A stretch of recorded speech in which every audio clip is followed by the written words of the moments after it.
is a story all about how we flipped the food system upside down. The first food system was quite old, hunter-gatherers it was called. The next system was rather charming, agriculture, you know, farming. But it wasn't enough for humanity, so farming became like a factory. From this point on, I have to admit, planet Earth just went to shit. So here's the bottom line, it's time for the big food redesign.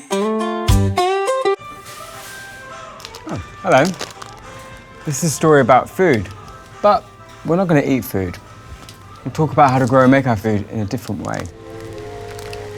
Each dinner hour brings pleasant relaxation, as good food always does. The current food system is facing a big challenge. The way that we produce and consume food at the moment is responsible for about 30% of greenhouse gas emissions. What is wrong with the food system right now is the oversimplification, both on farming side and on processing side. And we're pushing against and through planetary boundaries that are really critical to our future survival.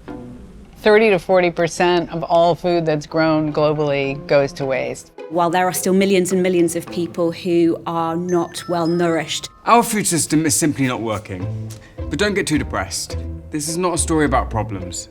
It's about creating a better system. I believe the food is the solution. I really see food as one of the biggest opportunities we have to change the world to be a better place. We're not idiots as humans. We are perfectly capable of designing a different system. Hang on, did you say design? Isn't that weird? It does sound really weird to talk about food being designed. Usually we talk about our clothes or our cars or our houses and the stuff that we have. And it's the same for food. Even a simple fruit, an apple, the size, the color, the packaging is a design process of decisions. So, if you say that all our food is designed, that means we can design it in another way. I guess this is the moment I introduce the big food redesign. The big food redesign. That's what I said. The Big Food Redesign set out to be a call to action, and really it was saying to the food sector, kind of we dare you to either design or redesign products and have significantly better outcomes for nature as a result. There are 4 ways to redesign food, which are regenerative production, diversity, low impact, and upcycling. So where do we start? It starts with regenerative. Once fertile farmland has been worn out by years of planting to a single crop, and billions of tons of irreplaceable topsoil have been carried away by wind and water. We have about 6 inches of topsoil, so that's kind of the top layer of the earth and what we can grow stuff in. Soil is amazing. Just 1 teaspoon of it holds more life than there are people on the planet.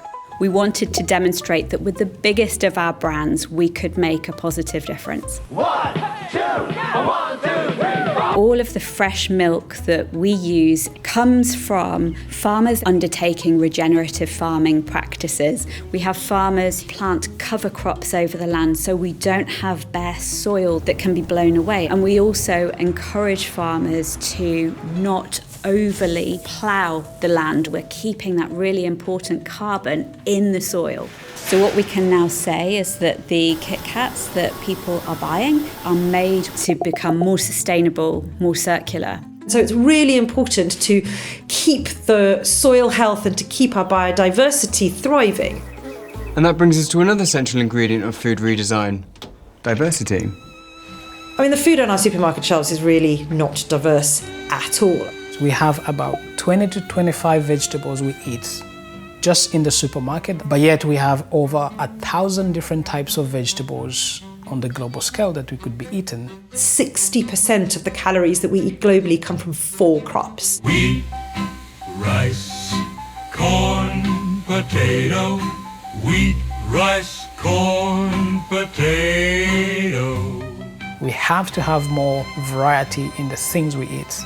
Right here is the future of breakfast. It's made of about 5 different stuff. So we have green bananas, buckwheat, oats, amaranth, and sorghum.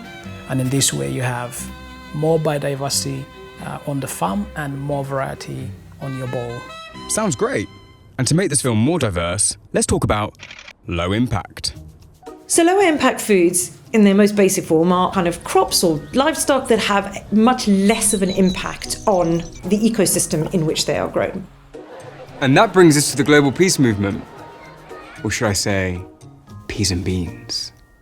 One of the questions we're often asked is, what can we do about climate? And my answer is always, eat more beans and peas. It really is that simple.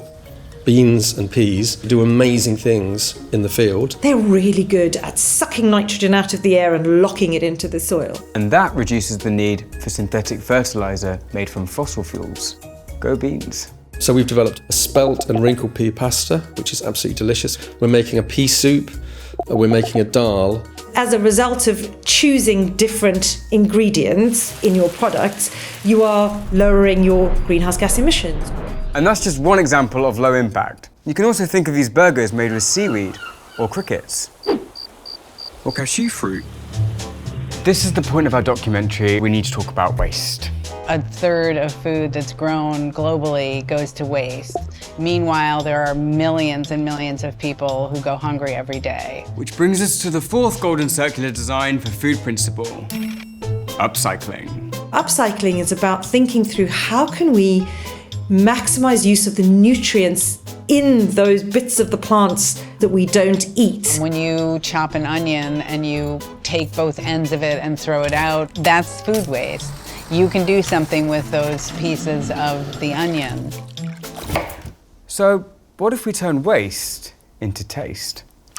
We make a vegetable puree, we make a tomato passata, we have a line of pasta sauces, and that is 100%. So every pound of vegetables that otherwise would have gone to landfill is made into a product. The possibilities are endless. Like this beer, made from bread waste, or this cereal, made from beer waste, or this bread, made from bread waste. The whole family enjoys the dinner in the setting sun and listens to a free concert by the summer insects and the bullfrogs. This is the power of circular design. By combining regenerative food production with diversity, low impact and upcycling, we can truly make a difference together. We have shown that you absolutely can design food products with nature in mind to have really positive outcomes. There's so much hope if we all work together to make it happen. We could reduce biodiversity loss by 50%. Start now. Don't kick the can down the road. We could reduce greenhouse gas emissions by 70%, which is massive. We can do this. We can affect change. My wish for the future of food is that one day, no matter what product you put in your basket, you are 100% certain that nature is better off as a result of you buying that product.